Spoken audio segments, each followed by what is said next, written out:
Hello to all the parents, and I really want that all the parents see this, listen to this video properly, so that we can have an interaction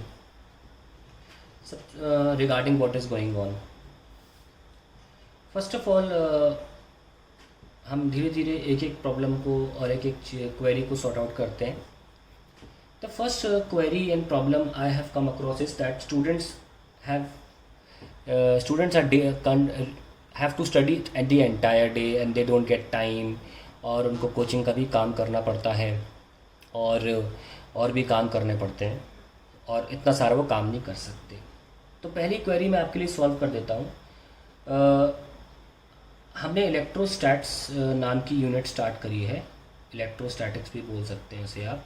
ये हमारी unit 1 है और शुरू से ही इस unit से related मैंने videos डालने शुरू किए हैं. और मैंने बच्चों से मैं वीडियो सिर्फ उतने ही अपलोड करता हूँ जो इस पर्टिकुलर डे में ख़त्म करने हैं. और मैंने सिर्फ 25 to 30 मिनट्स तक का ही काम अपलोड करने का लिखने के लिए बोला है बच्चों को, इससे ज़्यादा नहीं. यानी कि बच्चों और मैं अपलोड भी सिर्फ इतना ही करता हूँ. अगर छूट जाता है तो बच्चे रात के 10 बजे तक मुझे रिमेनिंग काम सेंड कर सकते हैं. तो रोज़ 25 से 30 मिनट का ही काम स्टूडेंट्स को करना होता है, उससे ज़्यादा का नहीं करना होता है. तो अगर हम बात करें कि करीब अगस्त की 5 तारीख शायद से स्टार्ट किया हमने, मैं ठीक से याद नहीं आ रहा है. 5 अगस्त से हमने ये यूनिट स्टार्ट करी और रोज़ 30 मिनट का काम, सिर्फ 30 मिनट का. सो वी हैव 55 मिनट्स का पीरियड, जिसमें हम 10 मिनट का बफर रखते हैं, बचते हैं 45 मिनट्स. और उसमें से हमें सिर्फ 30 मिनट का काम बच्चों को करना होता है. और 15 मिनट मैंने और बफर दिया है कि फ़ोटो खींच के मुझे वो ये इस बात का प्रूफ दे कि उन्हें नोट्स लिख लिए. या क्योंकि फ़ोटो खींचने में और सेंड करने में जस्ट टेक्स 1 मिनट और 2 मिनट्स, क्योंकि आई थिंक 30 मिनट्स का जो रिटन काम होता है वो 3 से 4 पेज का ही, मैक्सिमम 3 पेजेस का होता है, ज़्यादा का नहीं होता. तो 3 पेजेस की फ़ोटो खींचने में आई थिंक ज़्यादा वक्त नहीं लगता है. तो मैं 15 मिनट क्यों दे रहा हूँ? ये एक्स्ट्रा 15 मिनट मैं इसलिए दे रहा हूँ कि पढ़ते वक्त बच्चे को अगर ये डिसाइड करना है कि वो नहीं, पहले वीडियो देखेगा और बाद में पॉज करके उस पर नोट्स लिखेगा, या देख देख के पॉज करके फिर लिखेगा, या बीच में कहीं कोई डाउट प्रॉब्लम होती है तो मैं टीम्स पर बैठा रहता हूँ. वो बच्चा मेरे को टीम्स पे कॉल कर सकता है और मेरे से डाउट पूछ सकता है. कई बार बच्चे ऐसा कर चुके हैं. तो ये 15 मिनट उसी के लिए है. क्या या तो स्टूडेंट एक बार देखने के बाद पॉज करके सारे नोट डाउन कर ले, या देखने के बाद कहीं बीच में कोई डाउट आए तो मुझे टीम्स पर कॉल करे. मैं टीम्स पर ही होता हूँ, उसे बस बोलना होता है सर, और मैं वहीं मिल जाता हूँ, मैं डाउट क्लियर कर देता हूँ. तो इसलिए मैंने सिर्फ 30 ही मिनट का काम करने को बोला. ये एक दिन का काम होता है, ओनली आधा घंटा, जबकि पीरियड कितने का है? 55 मिनट का. पर अगर 5, 6, 7, 8, 9, 10, 11 एंड सो ऑन, अगर 15 तारीख तक आप कोई काम नहीं करेंगे, और फिर मैं थोड़ी सख्ती दिखाऊंगा कि आपने शुरू से लेकर अभी तक के कोई नोट्स नहीं भेजे हैं, तो मैं आपकी अटेंडेंस नहीं लगा सकता. तो 15 दिन को अगर आप मल्टीप्लाई करें 30 से, तो कितना हो जाता है? 450 मिनट. 450 मिनट करीब 8 घंटे होते हैं. और अब आपको मैंने अल्टीमेटम दे दिया कि भाई मुझे कल तक काम चाहिए, तो आप 8 घंटे बैठ के अगर काम करोगे तो वो किसी काम का नहीं है, मुझे पता है. अब मेरे पास दुविधा हो जाती है कि मैं बच्चों से 8 घंटे काम करा के काम ले लूं, या फिर मैं ना करवाऊँ, क्योंकि 8 घंटे एक साथ बैठ के पढ़ाई नहीं की जाती. मेरा मानना है पढ़ाई से 2 घंटे की जाती है, क्योंकि आपके दिमाग को अब्जॉर्ब भी करना होता है. तो that is the problem. First query कि बच्चे दिन भर पढ़ते रहते हैं, दिन भर उन्हें काम करना होता है, ऐसा बिल्कुल भी नहीं है. ऐसे बहुत से स्टूडेंट्स हैं जो रेगुलरली रोज़ सिर्फ 30 मिनट का ही काम करते हैं और दे सेंड मी, और उन्हें दिन भर करने की कोई ज़रूरत नहीं है. तो 30 मिनट को अगर वो रोज़ करेंगे तो उन्हें एक दिन में 8-8 घंटे का काम नहीं करना पड़ेगा, या एक दिन में 4-4 घंटे का काम नहीं करना पड़ेगा. तो ये प्रॉब्लम आई है. काफ़ी स्टूडेंट्स ऐसे भी हैं जो नियमित रूप से रेगुलरली अपना काम करते हैं, क्लास में ही करके मुझे सेंड कर देते हैं।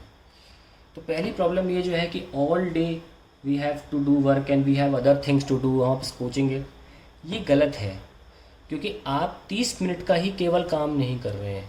तो पेरेंट्स को पता होना बहुत ज़रूरी है कि प्रॉब्लम एग्जैक्टली कहाँ है। ठीक है, सो प्लीज़ ध्यान दें कि स्टूडेंट्स सिर्फ वो 30 मिनट का काम एटलीस्ट कर लें। अगर वो फिर भी क्लास में नहीं कर पा रहे हैं तो मुझे जितना वो कर दिए हैं वो मुझे फ़ोटो भेज देते हैं। इसलिए मैं 10 PM का भी स्लॉट डाला हुआ है कि रात तक मुझे 10 PM तक मुझे दे दें।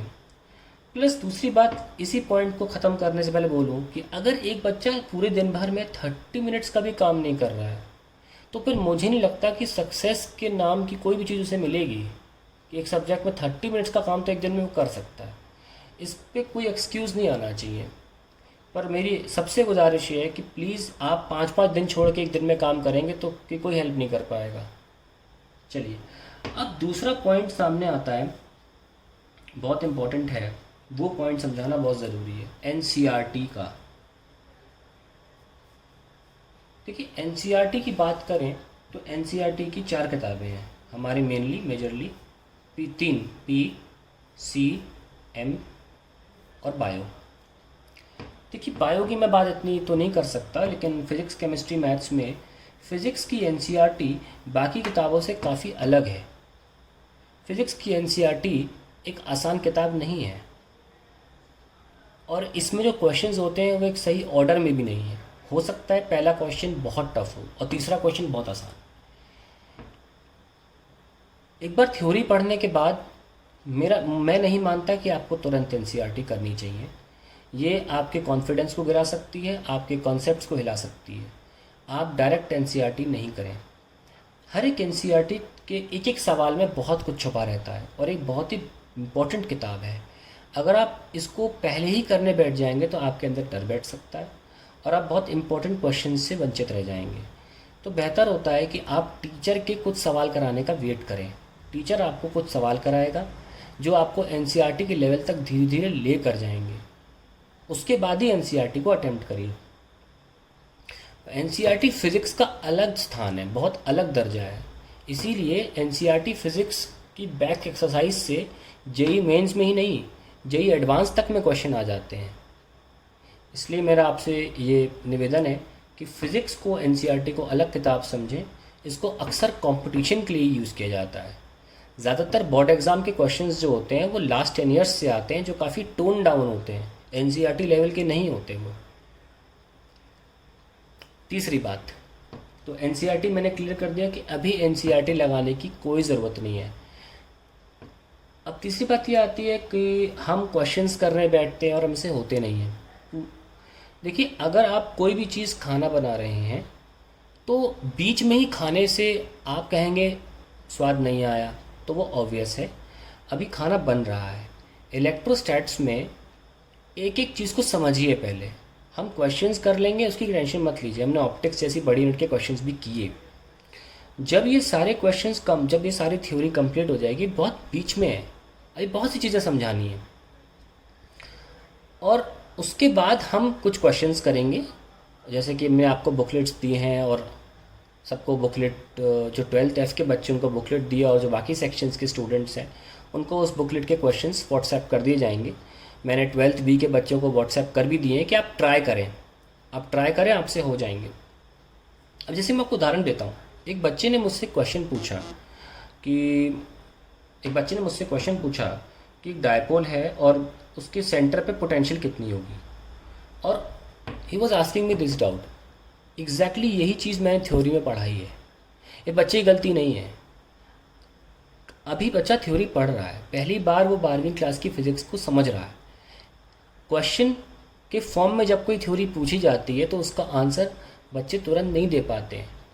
सबसे पहले टीचर का वेट करें, टीचर आपको कुछ सवाल करवाएंगे, मैं आपको कुछ क्वेश्चंस करवाऊंगा, और जब 50-60 क्वेश्चंस हम कर लेंगे तब आपका एप्लीकेशन ब्रेन स्टार्ट होगा। जब एप्लीकेशन ब्रेन आपका स्टार्ट हो जाएगा तो आप क्वेश्चंस को सॉल्व करना शुरू कर पाएंगे। अभी आपसे मैं खुद कह रहा हूँ, थ्योरी को सीधे आप क्वेश्चन सॉल्व करने के लिए ना अप्लाई करें जब तक कि मैं आपको कुछ 50-60 क्वेश्चंस ना करा दूँ। अभी आप कच्चे हैं इस यूनिट में, अभी आप पढ़ रहे हैं, अभी बहुत कुछ बाकी है जो पिछले के सारी चीज़ों को जोड़ेगा, फिर जाके एक निष्कर्ष निकलेगा, तब हम स्टार्ट करेंगे क्वेश्चंस करना। जिस तरह हमने ऑप्टिक्स में करीब 250 क्वेश्चंस किए थे और उसके बाद सबकी ऑलमोस्ट मोटा मोटा अंडरस्टैंडिंग ऑप्टिक्स को लेकर अच्छी हो गई थी, सिमिलरली हम इलेक्ट्रोस्टैट्स में भी करीब 200 क्वेश्चंस करेंगे और साइड में चलते रहेंगे 200 क्वेश्चन, बिकॉज मैं इस बार ये करूँगा कि मैं यूनिट 2 स्टार्ट कर दूंगा और साइड में हम 20-20 क्वेश्चंस रोज़ करेंगे, 20 कभी 10 कभी 5, डिपेंड करेगा टाइम पे, क्वांटिटी ऑफ क्वेश्चंस पे नहीं, कितना टाइम इन क्वेश्चंस पे जा रहा है। मैं ये करूँगा कि आपको सिर्फ 30 मिनट्स क्वेश्चन सॉल्व करने में देना होगा एक दिन में, और बाकी जो 30 मिनट्स है उसमें हम यूनिट 2 को पैरेलल चलाएंगे। तो आप पहले वेट करिए, जितना भी थ्योरी पढ़ाया गया है उसको थोड़ा सा पकाने के लिए मैं कुछ क्वेश्चंस कराऊंगा, then you can start with your stuff. मैंने थ्योरी के कंटेंट को इस तरीके से रखा है जिसमें जेई मेंस, बोर्ड एग्ज़ाम और नीट, क्योंकि इनका लेवल बहुत आसपास हो चुका है। बोर्ड एग्ज़ाम में चीज़ें थोड़ी सब्जेक्टिव होती हैं, डेरिवेशन पूछे जाते हैं, और जेई मेंस में और नीट में चीज़ें न्यूमेरिकल बेस्ड हो जाती हैं, काफ़ी एनालिटिकल हो जाती हैं, लेकिन लेवल ऑलमोस्ट सामान्य है। मैंने जो थ्योरी पढ़ाई है वो तीनों एग्ज़ाम्स को लेके चल रही है, और मैं एक एडवांस सेक्शन भी स्टार्ट करने की कोशिश कर रहा हूँ, क्योंकि थ्योरी में जो पढ़ा रहा हूँ वो कंप्लीट है, जिसमें हर तरीके के एग्ज़ाम इंडिया में जो हो रहे हैं वो कवर किए जा सकते हैं। हमारा अभी ध्यान केंद्रित इस वक्त जेई मेंस, नीट और बोर्ड एग्ज़ाम की तरफ है। तो आप ये सारे क्वेश्चंस अटेम्प्ट कर पाएंगे डेफिनेटली। जब मैं आपको करीब 50-60 क्वेश्चंस करा दूंगा तो आपको कोई प्रॉब्लम नहीं होगी। अब एक और प्रॉब्लम सामने आती है कि इंटरेक्शन नहीं हो रहा या सर से बात नहीं, ऐसा कुछ भी नहीं है। जब हम क्लास ले रहे होते हैं मैं मोबाइल पे ही बैठा रहता हूँ और यूट्यूब से आपको कहता हूँ देखने के लिए वीडियोस, क्योंकि मैं जिस एरिया में रहता हूँ वहाँ नेटवर्क की कनेक्टिविटी अच्छी नहीं है, बार बार नेटवर्क जाता रहता है, बहुत से स्टूडेंट्स का भी नेटवर्क जाता रहता है, कई बार बारिशें हो जाती हैं तो नेटवर्क जाता रहता है। ऐसे में कलेक्टिवली बहुत सारे बच्चों को पढ़ाना, उसमें रुकावटें बहुत आती हैं। बहुत वास्ट सिलेबस है, मैं नहीं चाहता कभी भी रुकावट।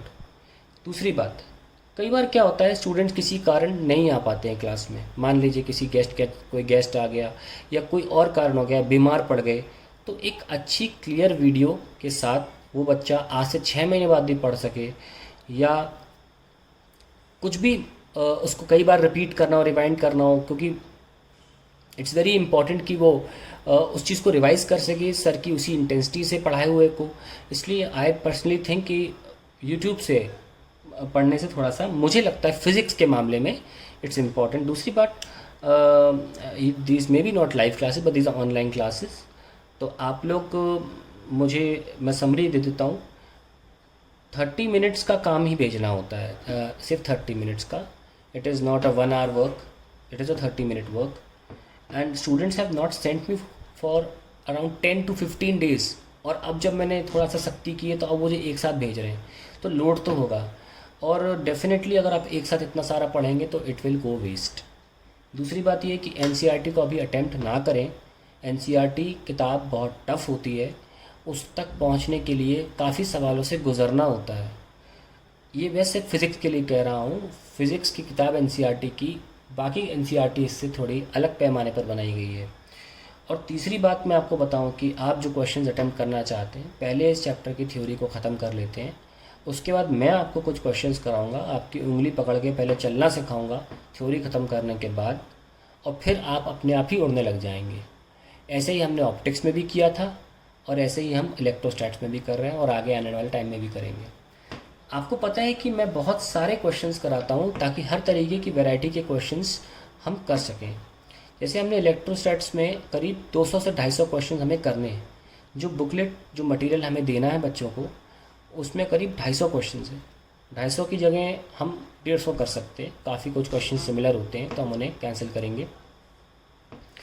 तो 150 क्वेश्चंस करने के बाद आई थिंक पर्सनली दैट आप एनसीईआरटी भी कर पाएंगे, आप various kind of neat and level में मेंस लेवल भी क्वेश्चन कर पाएंगे।